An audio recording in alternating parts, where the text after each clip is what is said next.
Hello everybody. I recently met a friend who is working with one of the FANG companies, the most sought after companies in the tech world, right? And I asked him casually how he was doing. And he told me that everything is working okay, but I'm just waiting for that moment to quit my job. I either want to do my own stuff or I want to have a little bit of a relaxed life. Salary wise, no complaints, but still he's actually looking to move out of his job. Why? What makes you happy at a workplace? What gives you that job satisfaction? Just pause this video right now and give me that answer in the comments. What makes you happy at the workplace?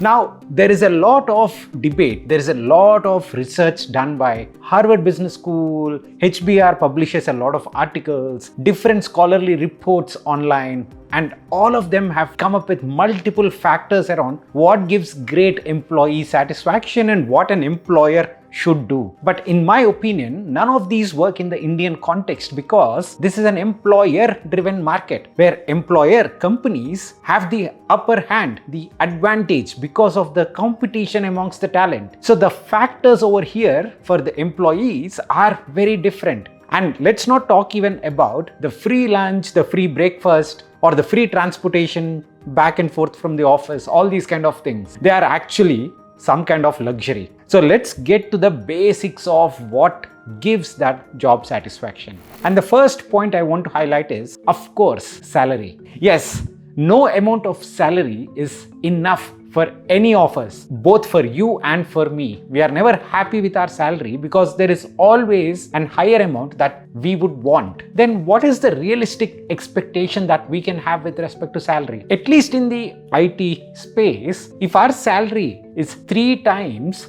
the work experience in terms of lakhs per year. Let me decode it, right? If you have 9 years work experience, if it is 9 times 3, that is 27 lakhs per year, that's considered to be a good salary. If you have 12 years work experience, then of course 12 times 3, 36 lakhs per year. And 3 years work experience, you do the math. Now, I'm not saying that you would expect this while you're working in a product company. You might say, hey, with 4 years experience, people are getting now 50 lakhs. Well, with 4 years experience, there are a lot of people who are getting even 5 lakh, 6 lakh. The grass is always greener on the other side that you want to look. But if you want to compare and have a realistic perspective in this market, as long as you are above that 3 times threshold, that's a great starting point. And if it's not working out well, then you need to think about it, especially in the market that we are in right now. The second point I want to highlight, which gives us a good amount of job satisfaction, is with respect to the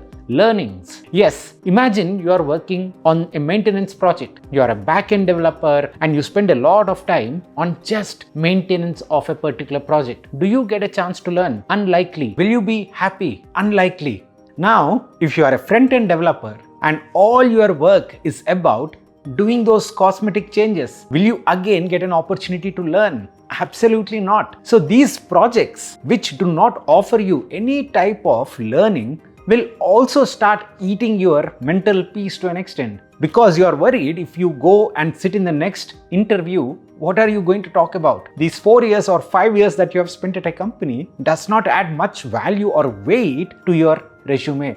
And that's a concern. Now, within the learnings, there is another important element which gives that sense of satisfaction. By the way, guys, I'm talking about the absolute basic things that you need to look out for any job, and that's what we do without even thinking about these factors explicitly. So the second part within the learning is about, do we get to learn a little bit more about our own skill? For example, if you're a front-end developer, do you get an opportunity to learn any adjacent skill? Let's say if you are a front-end React developer, did you get an opportunity to even explore Redux on your own project? If you are a back-end developer, are you getting relevant opportunities in the same space? Are you looking out for that full stack development opportunities within your own projects? This exploration and learning is a great motivator along with salary. So do not deprioritize the learning. Now, if we come to the prioritization, before we jump into the other factors, which one is important, which one is not important? Well, end of the day, depends on your life stage.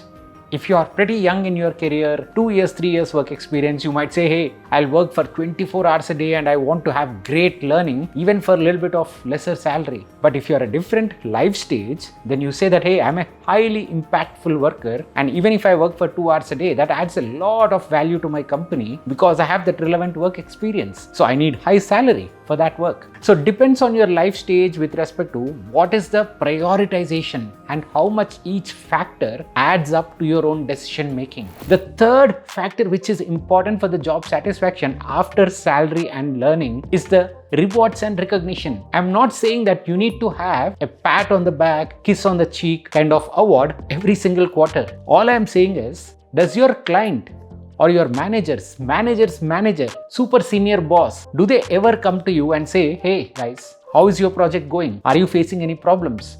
It's been a while that we talked. These are basic questions, but they reflect a lot about the culture of the organization. If the organization believes that it's a commodity, if employee is a resource and not a human being, they would never ever do and have these type of conversations. So the recognition not only is a motivator, but also it gives you that mental peace and satisfaction because you are being recognized as an individual at work. The other element is the reward. For all the work that you put in, what is your hike? Where is the promotion happening? Now, again, every single year, you keep assessing where you are on the curve with respect to the current salary and are you on track with respect to the hike, the numbers, and also the promotion and the designation, which will give you the clarity with respect to the role and the responsibilities that you are about to take. Both these things are important. The fourth thing beyond roles and responsibilities is the mental peace. Now, what's mental peace for you? Having a good manager. Absolutely.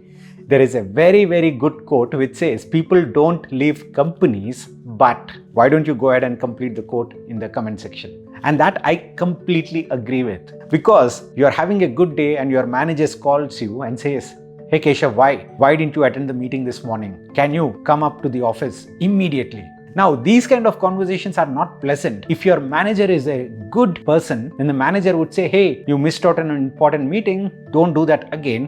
Why don't you come over to the office and let's discuss the pending items? Just the tone of the conversation changes a lot and how you perceive your day. So that mental peace, in my opinion, comes directly from your manager. Well, clients could be harsh, but the manager could be that person who is being that sounding board for you, even for you to share your bad experiences or good experiences. And the fifth one is the additional perks. This becomes a little tricky because the additional perks, what you value, are very different from what I value. For example, you might be saying that, hey, the most important thing for me is going on site. And the most important thing for me is working from home. And for somebody else, it could be something else, right? So the perks could be very, very different in terms of their priority order.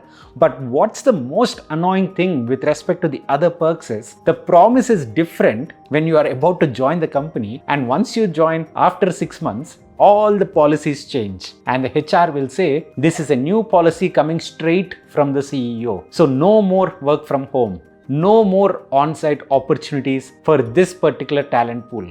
What do? You particularly joined a company because of these additional perks and you gave up and you deprioritized on salary, rewards and recognition, learning opportunities, mental peace, a bunch of these things for other perks, and end of the day, policy change and it's curtains for that particular perk. Now, thinking and stepping back about all these things, as I already mentioned, these are considered to be the basic. You might say that, hey, I don't value learnings or perks as much. But deep down, without even realizing, after a few months, if these things are not happening, you will put down your papers. So go sit for yourself, have these things in an order in a piece of paper and do that exercise for yourself and say, which one are you not satisfied with? Which factor amongst the 5 factors that we discussed? And see if there is a possibility for you to change that at your current workplace itself.